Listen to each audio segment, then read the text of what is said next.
Al poder leer cada parábola es que no necesita una interpretación personal, sino la Biblia se interpreta a sí misma. Yo debo advertir que esta es una de las parábolas que más puede causar confusión dentro del mundo cristiano, ya que existen dos conceptos sobre qué sucede cuando una persona muere. Sin embargo, el concepto más popular es el concepto de la inmortalidad del alma.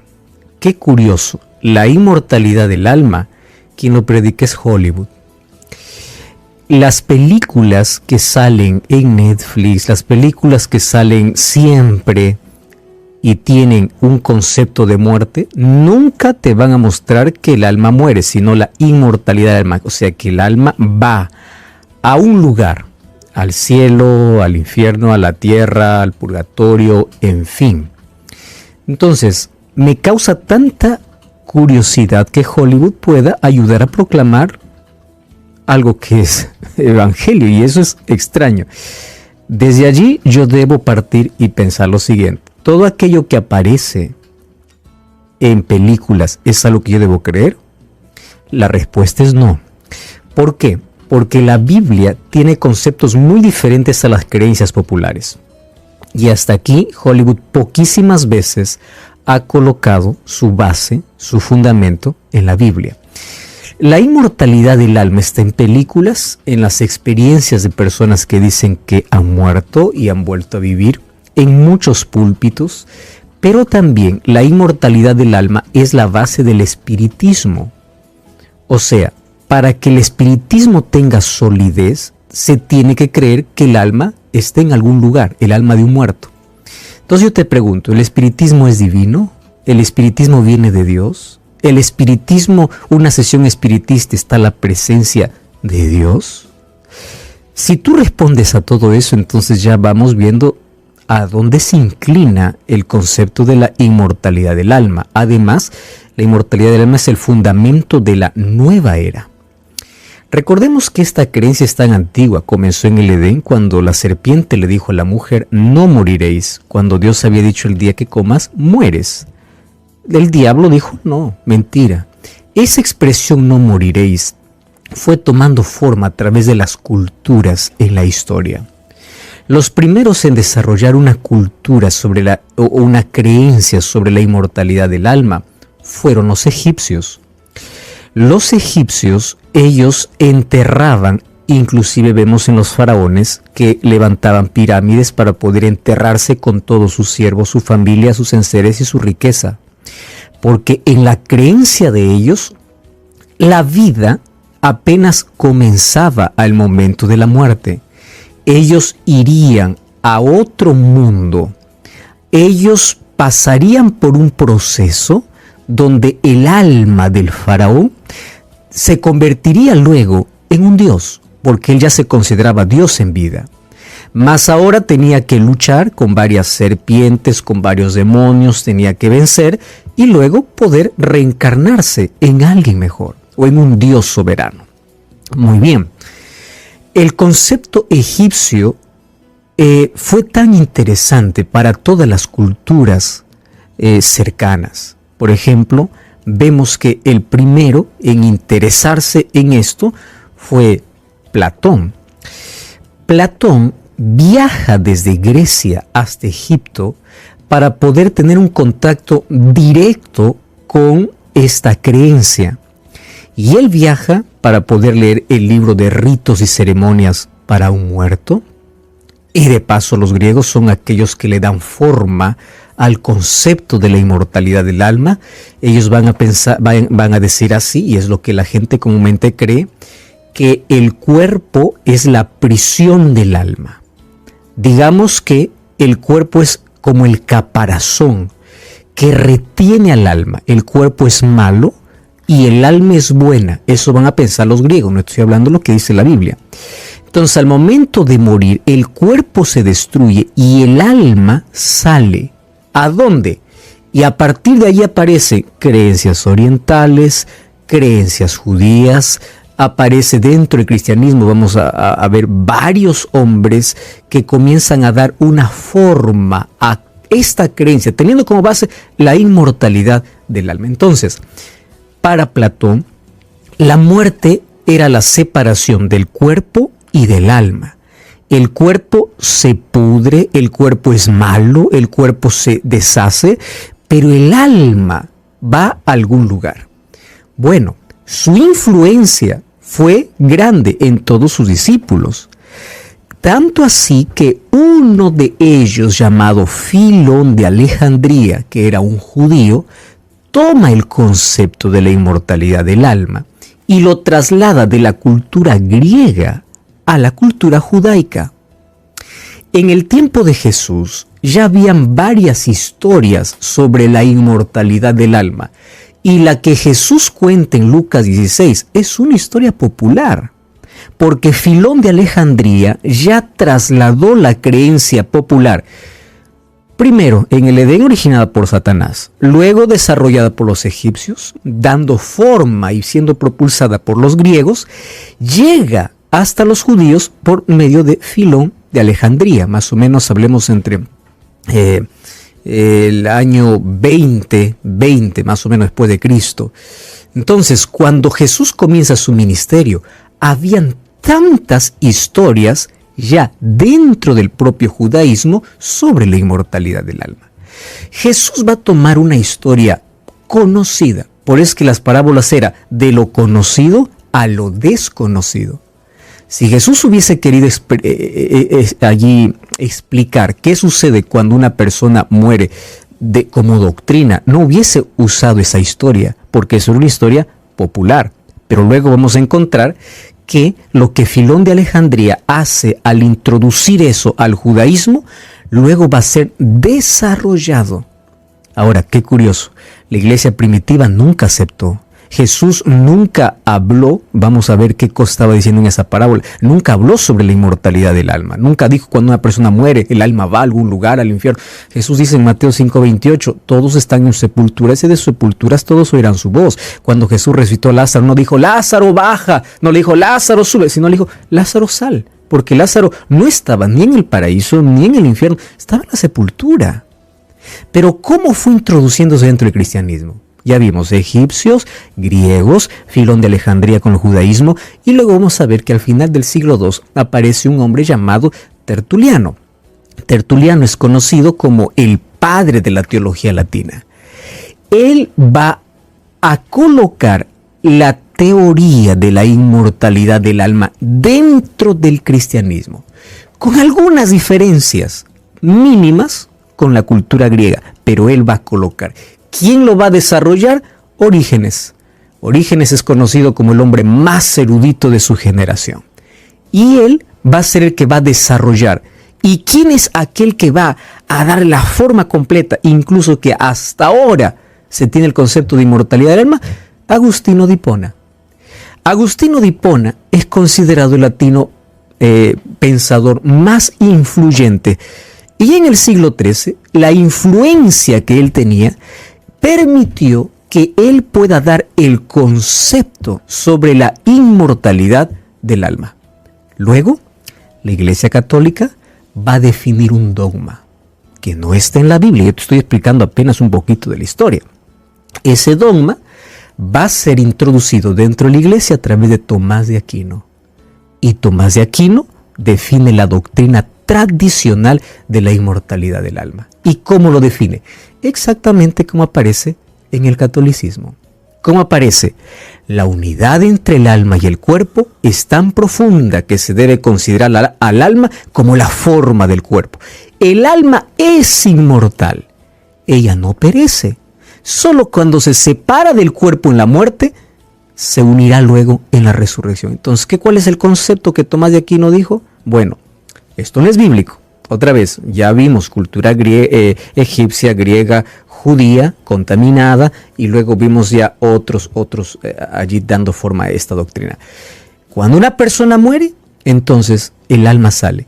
Y a partir de allí vienen dogmas como el purgatorio, como el cielo y el infierno. ¿Dónde y cuándo surgió esto? Obviamente, esto se perpetró en la Edad Media, donde la palabra de Dios fue encadenada, fue perseguida, fue quemada.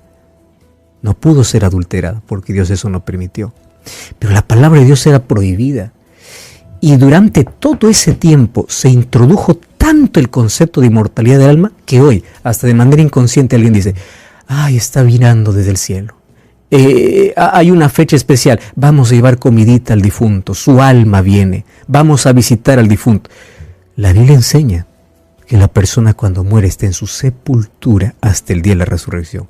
Mas ahí viene la pregunta, ¿por qué Jesús colocó una historia popular? ¿Qué cosa es lo que quería enseñar? Eso vamos a analizar aquí en nuestro programa de Hablar con Dios. Hoy me gustaría que puedas tener un lápiz o un resaltador. No para que tú anotes todo lo que voy a decir, sino para que tú subrayes en tu Biblia, porque una de las maneras más interesantes de poder entender la Biblia es leyendo una y otra vez.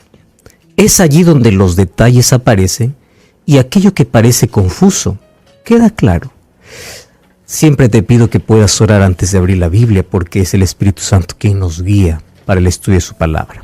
Primero, una de las cosas que hace que la Biblia sea un libro inspirado por Dios es la armonía que la Biblia tiene, la unidad temática. ¿Qué cosa te quiero decir con esto? En la Biblia no existe contradicción, en la Biblia existe armonía. Cuando tú veas un texto que aparentemente contradice otro texto, dos cosas están pasando. O estás leyendo mal, o estás interpretando mal. ¿Por qué razón? Hay muchos ataques a la Biblia hoy por sacar texto fuera de su contexto y por intentar leer la Biblia como se lee un periódico. Yo te voy a explicar un poquito que al momento de leer la Biblia debemos considerar algunos aspectos básicos, ¿correcto? No vamos a hacerlo de manera descuidada. Vamos a aprender. Primero, la Biblia desarrolla un conjunto de doctrinas, pero las doctrinas no tienen base en parábolas, porque las parábolas tienen otro propósito. El propósito de las parábolas es extraer lecciones. Es como cuando tú cuentas un cuento a tu hijo. Ninguna parte del cuento es real, todo es ficticio, pero después dice, aquí viene la moraleja, aquí viene la lección. El propósito de las parábolas era mostrar lecciones claras de un reino que Jesús vino a mostrar, que de otra manera el ser humano no lo podía entender. A partir de Lucas 15 aparece una serie de parábolas. La parábola de la oveja perdida, de la moneda perdida, del hijo pródigo. Luego el capítulo 16, la parábola del mayordomo infiel. O sea, Lucas va a narrar un conjunto de parábolas. Entonces, si es que yo quiero sacar de una parábola una doctrina, yo voy a entrar en serios problemas. ¿Por qué razón? Porque yo debo entender que la Biblia tiene diversos géneros literarios. ¿Qué cosa es un género o un estilo literario? Mira, no tengo tiempo para poder explicar todos, pero voy a lo que por lo menos más resalta. La Biblia tiene historia. La historia se entiende como se lee. Yo no necesito interpretar nada, porque historia es historia. La historia es un hecho que sucedió y es contada. No necesito interpretar nada. Pero la Biblia también tiene poesía. Y la poesía no se entiende como se lee. A ver, te voy a explicar.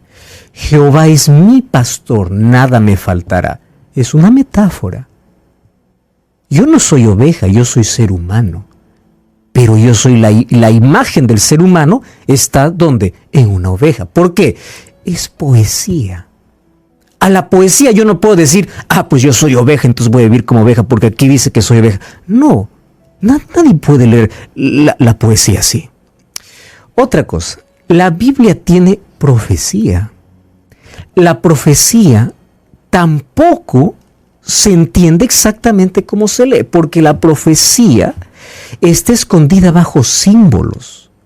Y un símbolo no tiene que ser interpretado por mi capricho. La misma Biblia me enseña qué representa cada símbolo. Entonces, cuando yo leo profecía y vi una mujer con la luna debajo de sus pies, yo no voy a decir, una mujer realmente subió a la luna y lo puso a la luna debajo de sus pies. No, es símbolo. ¿Entiendes? O sea, hay cosas en la Biblia que tú tienes que leer e interpretar. Hay cosas en la Biblia que tú tienes que leer y no tienes nada que interpretar, como el caso de la historia, los evangelios, etc. En la Biblia hay cartas, por ejemplo, de Pablo. Mucho cuidado con las cartas de Pablo, porque cuando Pablo escribe para tocar temas específicos de la iglesia. Entonces yo debo preguntar, ¿a quién escribe? ¿Por qué lo escribe? ¿Cuál es el problema? Para no malinterpretar a Pablo. ¿Me estás entendiendo? Ahora, otro asunto. ¿Y las parábolas? Parábolas son historias, son imágenes. En la Biblia yo encuentro la parábola de la oveja perdida. Yo no voy a interpretar de manera literal la oveja perdida, porque es un símbolo del pecador que se pierde. La parábola del hijo pródigo. No voy a interpretar de manera literal, porque la parábola del hijo pródigo muestra el amor del padre y la desdicha del hijo que quiere salir de casa. La parábola del sembrador. Yo no voy a decir, de manera literal, Jesús sale a sembrar. ¿Cuántas semillas lanzó? ¿Qué pajaritos comieron la semilla? Eso no es relevante. ¿Por qué?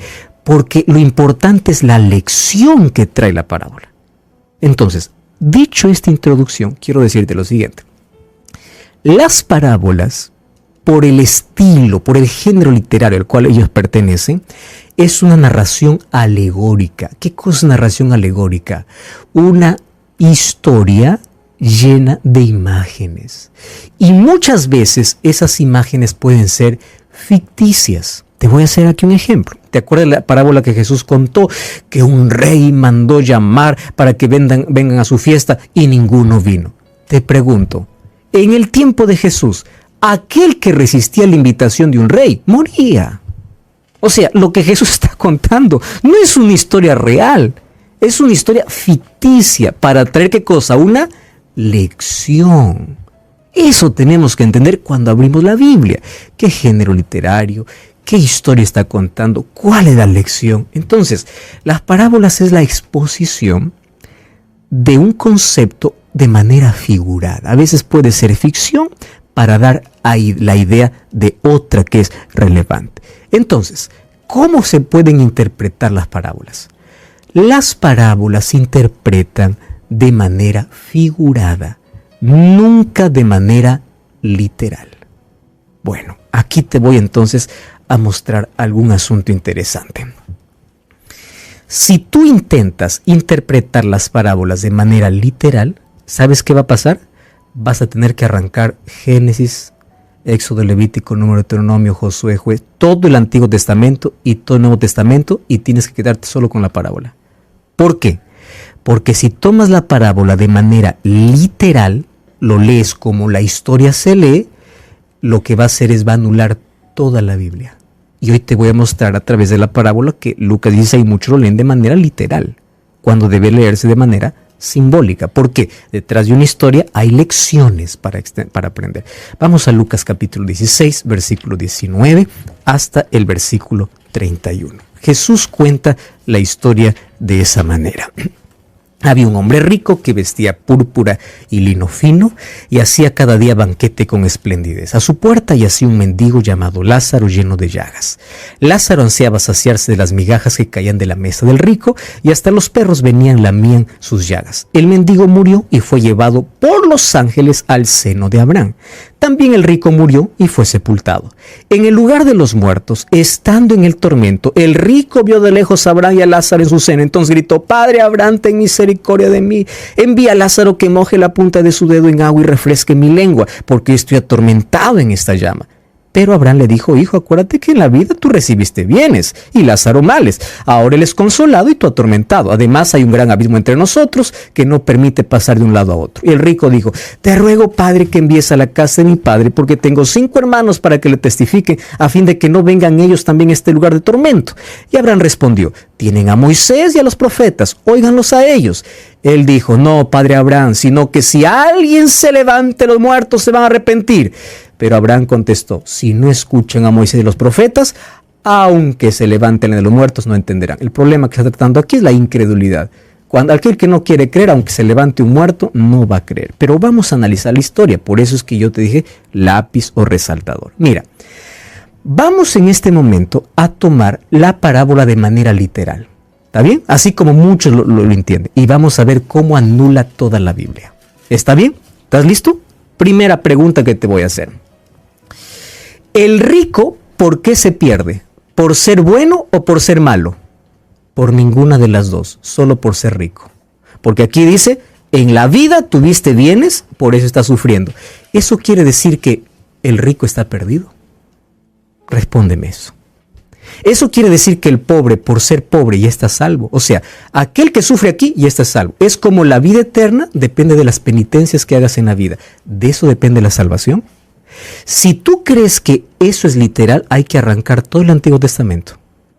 Y hay que ya no predicar de la gracia de Dios, porque ahora la salvación es por ser rico, por ser pobre. ¿Me estás entendiendo? Entonces, si el rico se pierde por ser rico, entonces Abraham está perdido porque era rico, Job está perdido porque era rico, Salomón está perdido porque era rico, José de Arimatea está perdido porque era rico, Nicodemo está perdido porque era rico. Aquí la salvación no es porque el rico aceptó a Jesús o porque, no, es simplemente porque fue rico, por eso se perdió. Y el pobre no dice que aceptó a Jesús. Entonces, ¿de qué vale ir a la iglesia? ¿De qué vale aceptar a Jesús? Ya no, pues, solo hay que ser pobres y uno ya está salvo. ¿Te das cuenta que no se puede leer de manera literal? Porque aquí no dice que la salvación es por fe y gracia. Aquí la salvación es por ser rico o por ser pobre. Si es que nosotros leemos de manera literal, hay que arrancar ya mitad de la Biblia. Ya, mitad de la Biblia. Número 2. ¿Cuál es el seno de Abraham? ¿Cuál es el seno de Abraham? La pregunta es, aquellos que murieron antes de Abraham, ¿a qué seno fueron? ¿A qué seno fueron? Ahora, ¿Abraham cuando murió fue a su propio seno? Otra pregunta, ¿todos los pobres van al seno de Abraham? Entonces no se puede leer de manera literal. ¿Por qué? Porque si yo leo que una persona cuando muere va a recibir recompensa inmediata, yo tengo que arrancar Apocalipsis. Porque Apocalipsis 22:12 dice aquí, yo vengo pronto y mi galardón es mi recompensa. Ahora, si uno es recompensado al momento de morir, ¿para qué viene Jesús? Yo tengo que arrancar la venida de Jesús, porque la venida de Jesús, el propósito no solamente es llevar a sus hijos, es dar recompensa a cada uno. Entonces, si la recompensa se recibe al momento de morir, ¿para qué venida de Jesús? ¿Te das cuenta que tenemos que arrancar el Nuevo Testamento ahora? Porque ya no tiene sentido. Ni la gracia de Jesús, ya no tiene sentido, ni el sacrificio de Jesús, porque la salvación ya no es por aceptar a Jesús, sino solamente por ser rico, por ser pobre. Y número 2, ¿para qué vendría Jesús? Porque la recompensa ya es inmediata. Hay que eliminar entonces casi toda la Biblia. Número 3. ¿La distancia entre el cielo y el infierno es corta? Primera cosa, existe un diálogo entre los salvos y perdidos. Quiere decir que los salvos están felices disfrutando cómo ven los otros quemándose. ¿Eso es la eternidad que Dios va a dar a sus hijos? Tú estás de este lado en la eternidad y de pronto ves a tu tío, a tu padre, a tu madre, a otro. Hola papá, yo estoy aquí disfrutando. ¿Cómo estás tú allí? ¿Ese va a ser el diálogo que va a existir en la eternidad?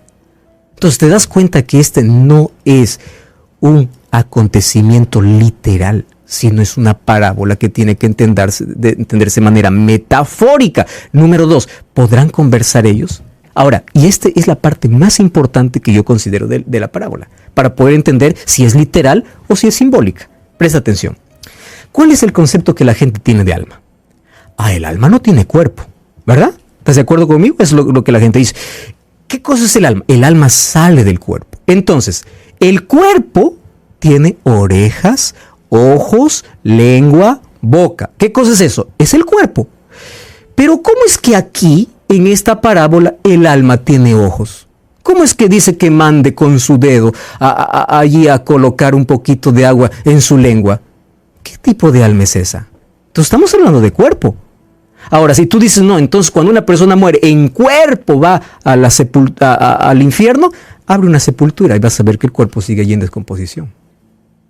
¿Te das cuenta que esto no es literal? Porque si estuviera hablando de almas, entonces ¿por qué aquí las almas tienen ojos, tienen sed, están hablando, tienen dedos, tienen lengua?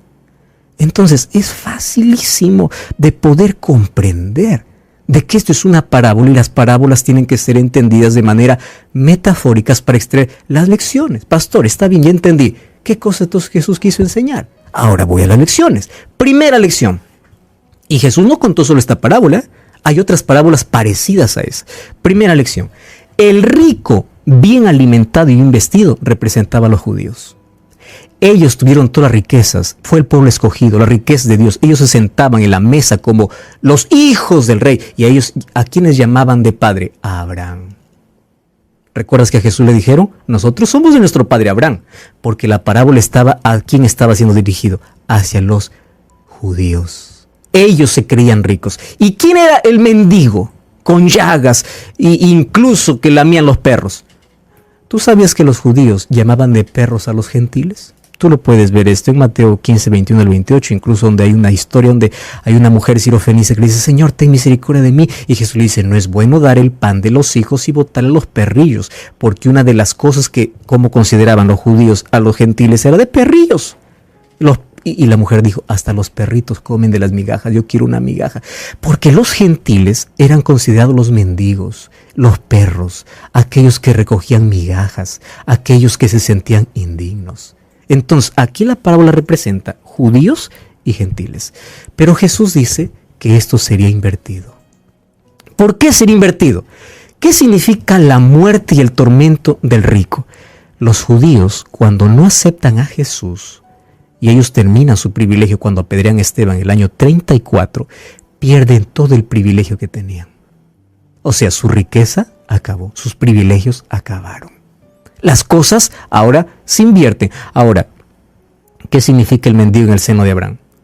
El mendigo, que eran los gentiles, en el seno de Abraham significa que son aceptados para recibir las mismas promesas que a los judíos primero se les prometió. Recuerda, los gentiles aceptan el evangelio y son aceptados dentro de la fe cristiana.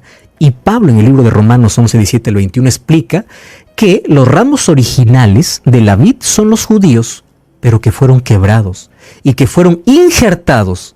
¿Quiénes serían injertados? Los gentiles, aquellos que llamaban de mendigos. ¿Y por qué en el seno de Abraham? Gálatas 3, 7 al 9 dice que todos los que aceptan a Jesús por fe son hijos de Abraham. Por eso es que dice que ellos van al seno de Abraham. ¿Por qué? Porque ahora todos los que aceptan por fe a Jesús son considerados hijos de Abraham. Nadie es aceptado por ser pobre o por ser rico, sino por creer en Jesús. Es así como la salvación. Ahora, ¿cuál es la lección final? Ahí Jesús resalta. Padre, por favor, que mande uno de los que resucitan a mi familia para que no perezca. ¿Y cuál es la respuesta de Abraham? No, que escuchen a los profetas. No, pero si se levanta alguien de los muertos, lo va a escuchar. ¿Qué cosa dice? No.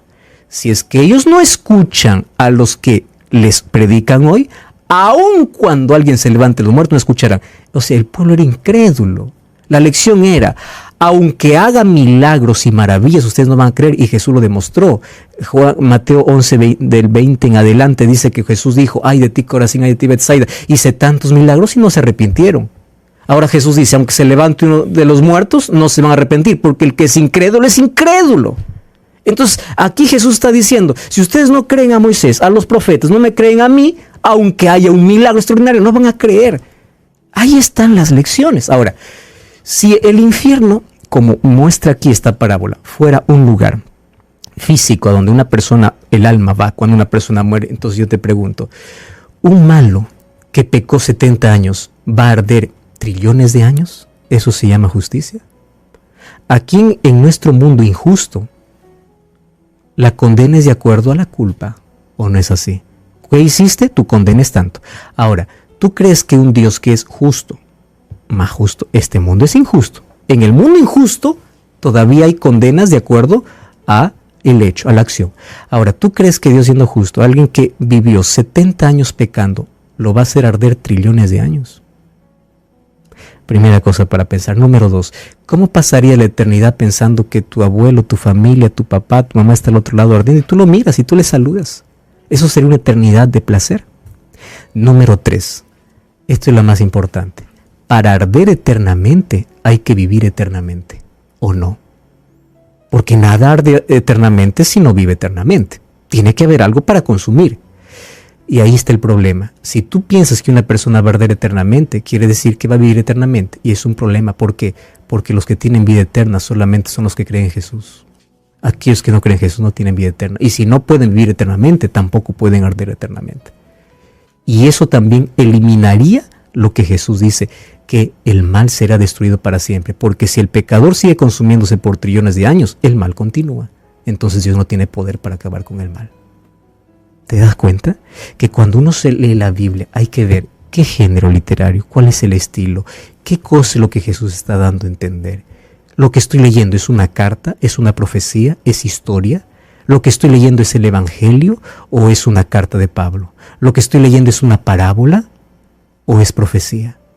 Cuando yo leo de acuerdo al estilo literario, dentro de su contexto, entonces la Biblia guarda una armonía. Porque si hay una cosa que yo leo en la Biblia y quiebra lo que la Biblia dice en otro lado, entonces la Biblia deja de ser inspirada por Dios, porque la Biblia sería un libro de contradicción, ya no un libro de armonía. Y si la Biblia guarda armonía, quiere decir que todos los conceptos no se contradicen. Entonces, si esta parábola que Jesús contó fuera literal, tendríamos que eliminar la gracia de Dios, tendríamos que eliminar la venida de Jesús, tendríamos que eliminar... ¿Por qué? Porque rompe todo ello. Hay otras parábolas semejantes a esta. La parábola de los 2 hijos, que habla sobre el destino de los judíos y gentiles. La parábola de los labradores malos en Mateo 21, 33 al 46. La parábola de las bodas, cuando dice, como no quieren venir ellos, llamen a todo lo que está en los caminos. Está hablando, llamen a todos los gentiles. Jesús contó varias parábolas, hablando sobre cómo los judíos, al rechazar a Jesús, perderían el privilegio y la oportunidad que ellos tendrían. Ahora, ¿tú sabías que la parábola que Jesús contó era tan popular? Claro, porque como ya te mencioné en la introducción, Filón de Alejandría introdujo la creencia en la inmortalidad dentro del judaísmo. Y esta era una historia popular, por eso es que Jesús tomaba una historia conocida para traer lecciones para el pueblo. Así hay varias parábolas. Ahora, qué interesante es que nosotros cuando entendemos la Biblia en su contexto, no hay confusión. Por eso yo te voy a pedir una cosa en este día. Cada vez que vayas a la Biblia, no vayas con tus preconceptos. Anda con la disposición de aprender. No vayas con tus preconceptos ya preconcebidos. Anda a decirle, Señor, háblame tú. Y permite que a través de la oración Dios pueda hablarte en su palabra. Y cuando tú leas y no entiendas, subraya, lee una y otra vez. Una y otra vez. Y si no, investiga, averigua, pregunta. No te quedes con la duda. Y el Espíritu Santo irá conduciéndote para poder entender mejor su palabra. Por eso, nunca te atrevas a colocar una creencia, una doctrina a través de una parábola, porque la Biblia, por ser un libro sagrado, es un libro que guarda la armonía, no contradicción. Y si hay un texto que aparentemente contradice otras verdades, yo lo estoy interpretando mal. Por eso vamos a pedir que Dios nos ayude y nos enseñe cada día a leer su palabra y entenderla, siendo guiados por su Santo Espíritu. Ora conmigo. Gracias, Señor, por tu palabra. Enséñanos a vivir de una manera digna. Enséñanos a través de tu palabra el propósito que tienes para nuestra vida y ayúdanos a aceptarte por fe, aquella gracia que tú nos ofreces, para que un día por tu gracia estemos en la eternidad a tu lado, no por nuestras obras o por nuestra condición social, sino por tu gracia. Toma nuestro corazón y guíanos cada día para la comprensión de tu palabra. En el nombre de Jesús. Amén. Amén.